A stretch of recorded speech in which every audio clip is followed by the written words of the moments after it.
Boa noite a você que acompanha a TV Canção Nova no Brasil e em tantas partes do mundo. Obrigado por estar nos recebendo na sua casa a esta hora da noite. Sempre com um tema importante, interessante, de atualidade e nos tempos em que estamos vivendo, uma rica contribuição para você, seja quem for, tenha a idade que tiver. Desde já, muito obrigado. O tema de hoje é a violência no Brasil e seus custos.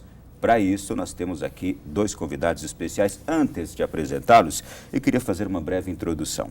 O Brasil contabiliza cerca de 30 homicídios para cada 100 mil habitantes, ante a média mundial de 5. O resultado anual de homicídios pode ser comparado ao número de vítimas de uma guerra civil. A segurança deve ser considerada um direito de cidadania, pois significa liberdade, respeito ao indivíduo e ordem. Respeito às leis e ao patrimônio, que são fundamentais para o desenvolvimento econômico e social. Mais um dado importante. Estudos da Fundação Getúlio Vargas e do Banco Interamericano de Desenvolvimento estimam que os custos da violência atingem 10% do PIB brasileiro. Bem, algo em torno de 130 bilhões de reais. São recursos que deixam de gerar empregos na cadeia produtiva, investimentos e consumo, favorecendo a expansão apenas dos serviços especializados de segurança. Para falar sobre as complexidades que envolvem esta temática, nós recebemos aqui, com muito prazer, o professor Antônio Flávio Testa, cientista político da UNB. Boa noite, bem-vindo, professor. Boa noite. Prazer recebê-lo aqui. Muito obrigado, da mesma forma. Também recebo com muito gosto Hélder Rogério Santana Ferreira, técnico de planejamento e pesquisa do IPEA. Boa noite, bem-vindo, Hélder. Obrigado pelo convite. Bem, com esses números, com esses dados, já deixo os senhores livres aqui para uma introdução sobre essa temática. Realmente a questão da violência no Brasil, ela precisa ser mais bem entendida e temos que fazer uma correlação com o futuro desse país, porque a violência atinge de uma forma generalizada a população, mas com muito mais ênfase a juventude. Se você pegar o mapa da violência que foi divulgado recentemente, há um dado que é extremamente impressionante no sentido negativo. Em menos de 30 anos, o Brasil perdeu perto de 2,5 milhões de pessoas, sendo 1,2 milhões e pouco com homicídios, crimes contra a vida, e a outra metade com desastre de trânsito, de transporte, né? E mais de 600 mil pessoas suicidaram no Brasil nesta época. Então nós temos uma situação que é uma calamidade, porque nem país em plena conflagração, em guerra, consegue matar tantas pessoas diariamente como você faz no Brasil. Nós temos também uma violência que atinge as mulheres de uma forma assustadora. São mais de 55 mil mulheres que sofrem violência e que morrem anualmente nesse país. Então, temos ainda uma outra tragédia que é avassaladora, que é o problema do crack, que se dissemina no Brasil numa velocidade assustadora e há algumas estimativas, não são estatísticas ainda, de que chega a 1 milhão de usuários.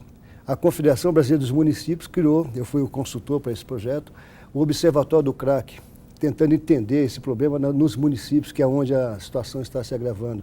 E há uma dificuldade enorme de você resolver os problemas da violência, assim colocando de uma forma generalizada, por conta da dificuldade de políticas de planejamento familiar, de juventude, o sistema de controle, o problema orçamentário, as prioridades dos diversos governos, o pacto federativo. E a partir do que o senhor foi me apresentando aí, eu fiquei pensando, problemas com origem comportamental. Sim, esse é um problema muito sério, não tem a menor dúvida.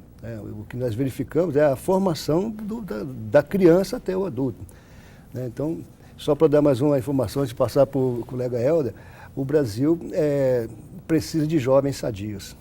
Então, com essa situação de crimes banais, acerto de conta de quadrilhas, o crescimento do crime organizado de uma forma extremamente profunda e fragmentada no seio da sociedade, cria uma situação de muito difícil controle, né? E você leva as pessoas a ficarem muito preocupadas. Tudo isso aí envolve o custo da violência, de definir as prioridades. Como é que você vai resolver isso? O que é a atribuição do governo federal, dos governadores, dos prefeitos? Tudo isso aí precisa ser revisto para definir ações integradas em todos os níveis de governo. Tudo bem. Então, aproveitando um pouco, né, a sua fala inicial, eu acho que essas pesquisas de custos, elas são importantes para mostrar a necessidade da gente investir na prevenção da violência, né? Quando mostra os gastos que a gente tem porque a gente não está conseguindo, né, evitar os tais números, né, dessa tragédia que a gente tem, né, da violência, mostra a importância de estar fazendo planejamento e estar colocando recursos para a prevenção da violência. E aí eu acho que o professor Antônio Flávio Testa já trouxe essa discussão aqui da juventude, porque a questão da segurança pública, a prevenção da violência, não passa só pelo investimento em polícia, né, no sistema de justiça criminal, passa também por investimentos em ações sociais, né, e ações em relação ao jovem, que são as principais vítimas dos homicídios, por exemplo, né? E aí você trocou no outro ponto, que eu acho interessante a gente abordar também, a questão comportamental, né? Pensando um pouco, né, por que a violência ocorre dessa maneira, que teorias que existem sobre isso, né, que estudos que existem sobre isso. Tem uma das teorias que trata da questão do autocontrole. Né? Tem até um sociólogo tradicional, muito conhecido, Norbert Elias, que trabalha com o conceito do processo civilizador, né, e mostra muito bem nos estudos dele de como você passou da Idade Média, da sociedade medieval, de uma cultura que valorizava a violência, né, os cavaleiros tinham que ser violentos, e aí você mantinha o seu poder, para uma sociedade urbana, né, moderna, que a violência cada vez mais é colocada de lado, né, ela tem que ser evitada, ela tem que ser reprimida. Isso passa, inclusive, no dia a dia, né, nas pessoas, ou seja, cada criança, cada jovem, cada adolescente que a gente está formando, a gente tem que estar formando com esse autocontrole. Porque a agressividade é algo que faz parte do ser humano, né, mas essa capacidade de se controlar, né, de evitar numa discussão, num conflito, né, você conseguir resolver pelo diálogo e não utilizando a violência, né, é importante. E um outro ponto que eu acho interessante abordar também é a violência como instrumento. Né? Você acaba tendo na sociedade alguns nichos, algumas trajetórias de pessoas ligadas ao uso da violência, que a violência se torna um instrumento ou para, né, cometer um crime patrimonial, ou para se vingar de determinada pessoa. Né? Então ela acaba contribuindo para esses números que a gente está vendo. Deixa eu puxar um pouco para o contexto histórico. É verdade que, ao sermos colonizados, tanto indígenas quanto a nossa população nativa, índios, negros, pelos portugueses, fomos colonizados de uma forma violenta, e isto poderia ser uma explicação para sermos um povo violento, ou isso não é contraditório, porque somos um povo também extremamente cordial? Mas o cordial, foi boa essa sua pergunta, o cordial não é de Cortês, né? O cordial vem de sanguíneo, de cordes, né? Da cultura ibérica. Então, aqui é muito confundido no Brasil com uma pessoa solidária, uma pessoa educada. Não é bem isso. O Cortês, que se fala o cordial, é a vontade do senhor. E a colonização foi extremamente rigorosa porque eles vinham para ocupar espaços. Os negros chegaram e foram escravizados, já vieram escravos, que é uma violência pior do que essa. Tentaram catequizar os índios de uma forma cruel, entendeu? Também foi uma violência muito, muito forte. E aí tem talvez a gênese dessa coisa toda aí no Brasil, foi o abandono, desde o primeiro momento, das crianças que nasceram, filhas de índias com portugueses, que foram abandonados, não tiveram pais. A índia não podia voltar para a aldeia porque o pajé não aceitava, ela foi contaminada pelo estrangeiro. E ela ficava na periferia.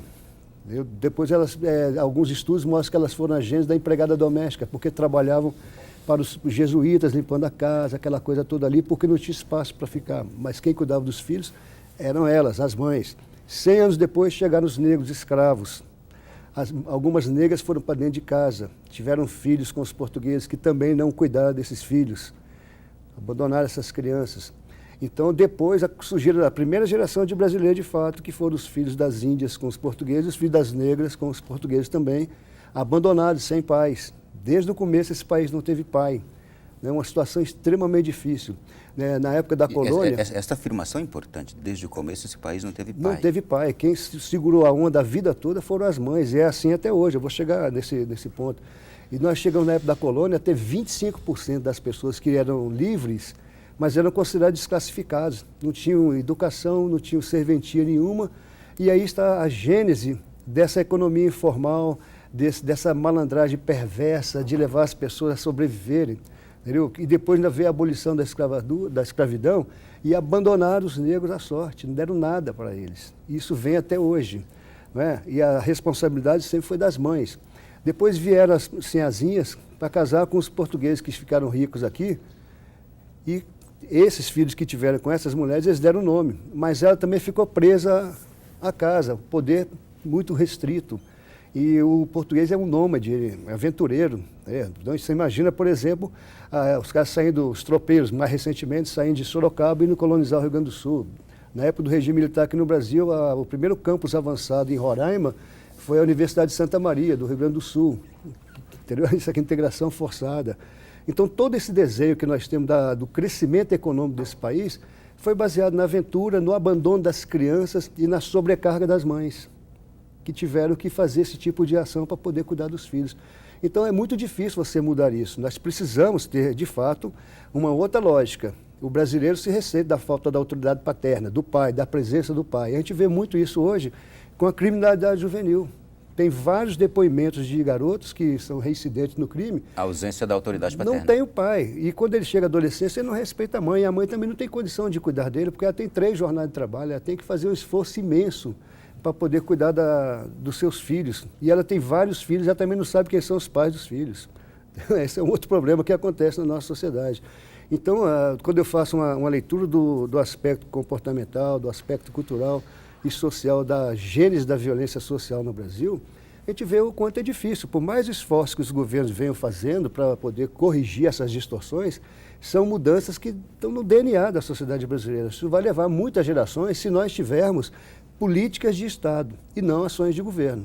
Porque prioridade de governo são compromissos de campanha. E políticas de Estado que entendam esta gênese também. Sem dúvida. E que olhem para o ser humano e para as suas necessidades e para aquilo do que ele é formado, de como ele foi formado. Perfeito. E para isso é preciso de homens que não se interessem somente no poder, mas que se interessem nas pessoas, né? E o futuro do país como nação, né? E não assim como corporação ou segmentos da sociedade, poderes empresariais, econômicos, não. É hora de construir uma nação de brasileiros, que não sejam discriminadores, né, que não sejam sectários, mas que sejam todos brasileiros, que têm que ter direitos equivalentes para todos. E as discussões são políticas, é difícil de resolver isso. Né? Eu queria acrescentar um pouco também, né, continuando um pouco na linha do professor, eu acho que é importante a gente olhar para a história e para a cultura nossa, para a gente entender um pouco mais a gente e as coisas que acontecem na nossa sociedade. Então, você tocando no tema da escravidão, da colonização, né, eu acho que assim, uma carga que eu acho que a gente traz e que a gente continua reproduzindo é a coisa do castigo violento, né, da punição, que é algo que era muito associado à escravidão, né, o negro que não se comportava como era desejado pelo senhor era punido pelo feitor, torturado mesmo, né? Isso permanece até hoje em dia. Inclusive, hoje a gente é uma super discussão na sociedade, a lei da palmada, ou a lei Menino Bernardo, né? E muita gente na sociedade acredita que, de fato, usar uma certa dose de castigo físico é importante para educar, né, as crianças. E o que eu acho que a criança aprende? Ela não aprende fazer aquilo que o pai está pedindo. Ela aprende que o mais forte impõe o que quer. Né? Então, a gente acaba reproduzindo essa violência. E a outra coisa, eu acho que, né, com a colonização, você teve um encontro de culturas. Né? A cultura portuguesa, branca, veio dominando as outras culturas indígenas e trouxe os negros, né, nesse processo de dominação. Né? E, com isso, teve uma grande intolerância também. Né? Então, uma intolerância aos costumes indígenas, aos costumes que os negros trouxeram, os diferentes povos indígenas, diferentes povos negros. Intolerância que passa pelos comportamentos, pelas religiões, né? E é uma intolerância que você continua hoje na sociedade, né? Ainda há muita intolerância religiosa, ainda há muita intolerância, por exemplo, em relação aos homossexuais. O Brasil continua sendo, de certa maneira, um país intolerante. E isso contribui para a violência, né? Porque uma coisa é você não concordar com uma coisa ou outra, mas tem pessoas que estão usando a violência, estão discriminando, né, por as pessoas serem diferentes. E isso não pode acontecer, né? Bom, a gente quer uma sociedade pacificada. Deixa eu trazer um outro contexto agora. O contexto atual. Muita gente faz ligação de que a pobreza ou a desigualdade é a causa da violência. Todavia, a gente vê que mesmo que aos trancos e barrancos vem melhorando a condição social do nosso povo. Mas isto parece que é contraditório, porque tem aumentado a violência, ou não tem aumentado a violência? Tem aumentado a violência. E é um mito dizer que a pobreza é geradora de violência. Condições hostis, indignas de vida, levam as pessoas a se rebelarem. Se você vê, eu conheço alguns estudos em nível de tese de mestrado em ciência política em Brasília sobre a violência doméstica, e a mulher que mais apanha na capital da República é a mulher mais rica, é no Lago Sul, no Sudoeste. Entendeu? A causa é o álcool, as drogas, o desamor, e ela casou por amor, ela perde muito, ela é a que menos reclama, que menos registra na delegacia por conta da humilhação, dessa coisa toda aí. Então já vamos aqui desfazer isso, não é a pobreza que é a causa. De jeito algum. Agora, evidentemente, aonde o Estado não está presente, o também crime chega. Não, aí chega alguém e se apropria. Você pega o entorno do Distrito Federal e a gente vê isso. O poder público não existe, não tem segurança nenhuma e é um ambiente propício para as quadrilhas se organizarem, para a economia do crime fomentar, se apropriar das crianças que estão abandonadas, aí é diferente. Podemos voltar nessa temática daqui a pouquinho, porque já se passou um bloco do nosso programa. A gente volta daqui a pouquinho.